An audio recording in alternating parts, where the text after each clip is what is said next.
Boxing Ego here. If you like this video, make sure you hit the like button and also subscribe to the channel and hit the bell icon on the top of your screen to get notified when the latest new content drops. 1. Gennady Golovkin trainer Abel Sanchez explains why Golovkin wasn't successful going to the body of Canelo Alvarez. Stay tuned.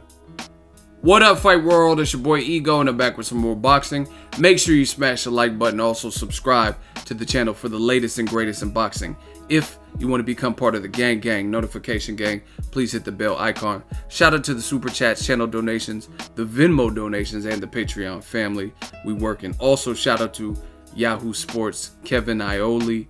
Link in the description. Check out their exclusive interview with Abel Sanchez.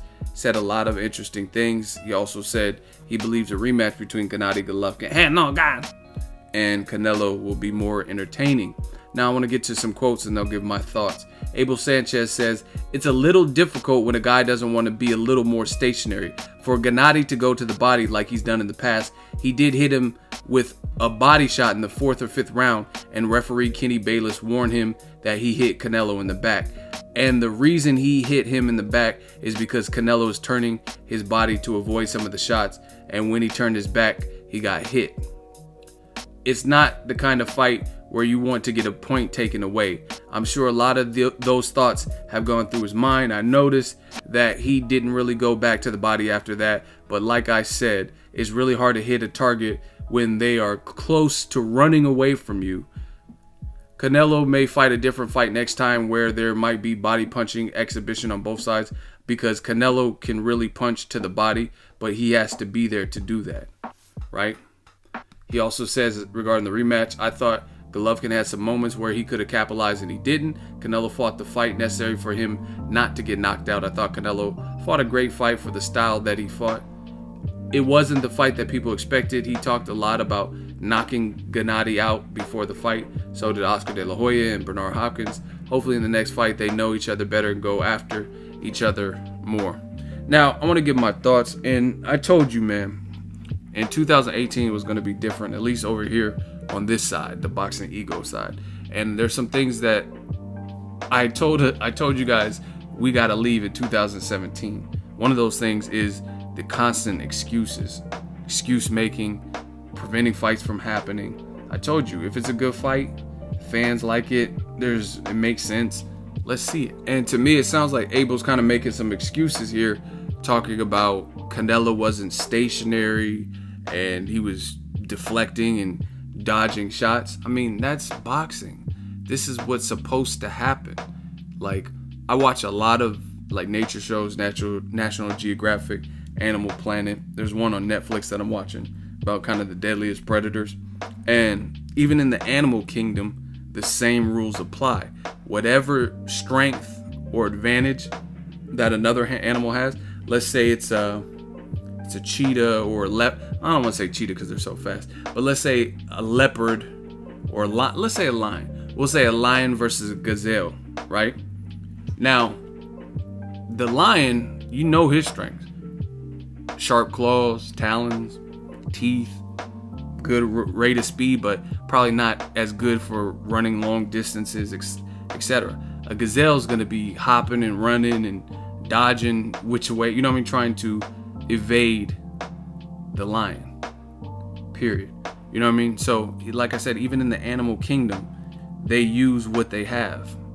Mongooses fight snakes, stuff like that. Now they got to watch out for the snake venom, different things like that. So, you know what I mean? There's going to be a cautious approach when they know what they're dealing with. Boxing in the sweet science really is no different. Canelo has a better defense. He has youth on his side, and he's faster than Golovkin, just overall, in general, right? Some people would even say he has more overall skill than Golovkin.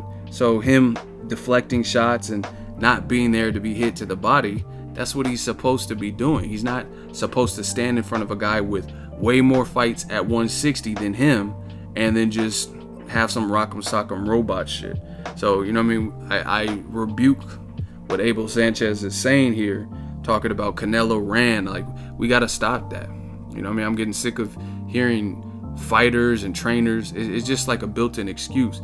David Lemieux is getting his ears boxed off by Billy Joe Saunders, and then post-fight he's talking about, oh, he ran. Well, if he was running, then why did it look like he had you hurt in one of them rounds? You know what I mean? Why did it look like he was busting you up and making your nose bleed and stuff like that? Terrence Crawford versus Victor Postol. Oh, he ran. Why is he getting the better of the exchanges? Now, the Canelo Triple G fight was close. I was there live. So, it's definitely close. I'm not saying it's the same as those other fights that I mentioned in terms of those fights weren't really even competitive.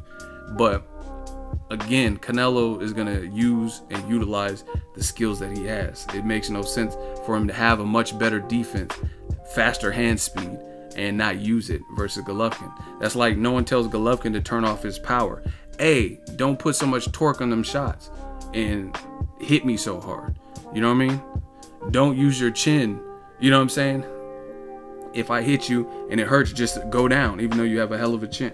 It doesn't make sense. So again, if we're not going to ask brawlers and punchers to abandon what works for them, then don't do it for people who have skill either. And that's all I'm saying. You know what I mean? If a guy wants to use some lateral movement here and there, if he wants to pot shot, then it is what it is. But it sounds like Abel Sanchez realized after the fight, you know what I mean, in hindsight, that Canelo was probably more difficult, because he's bringing up how Canelo said he was going to knock out Triple G. And I could be wrong on this, but I don't remember that.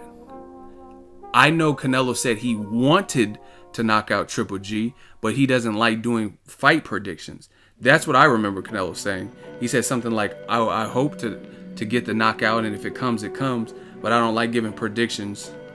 But I know I'm good enough to beat him. Something to that effect. But speaking of that, Abel Sanchez said Golovkin was going to stop Canelo, which never came close to coming into fruition. So if we're talking about knockouts, Abel Sanchez, before fight, pre-fight, and the build-up, he did his share of talking about getting the knockout too. And then now he's talking about why the body shots weren't sunk. And to me, I'm not buying the whole he ran stuff, because he just has a better defense. I told you guys, Golovkin's slow to me. Good fighter, but he's slow. He's not really athletic. He's not Roy Jones or some dazzling speed. There's nothing. It's cool. You could be like Mikey Garcia is kind of slow to me too. You know what I mean? So it's not meaning you're a bad fighter, you can't win, or you're not technical. There's a lot of undefeated guys that are slow. But when you're in there with somebody who's faster and who does have the dazzling hand speed and you know what I mean, the Mexican body shots and stuff like that, then it's different. So that's what Abel Sanchez said. Let me know what you guys think. I just hope we get a clear-cut winner in the Canelo versus Golovkin 2 fight. I hope it's not like super close to the point where people are still on the fence about who won. I just want to see a good fight and a clear-cut conclusion, so there can be no more excuses. Hopefully not a trilogy immediately or anything like that. Let me know what you guys think. Drop your thoughts in the comment section. Make sure you smash the like button. As always, hate, comment, and subscribe. Till next video, is Ego signing off. So if you enjoyed this video and want more content like this on the channel, you can show your appreciation by going to the PayPal donate button or the YouTube support button, and you can donate any amount that you feel is equivalent to the value of this video. Much more to come. Thank you guys for your support. Boxing Ego, the future of boxing.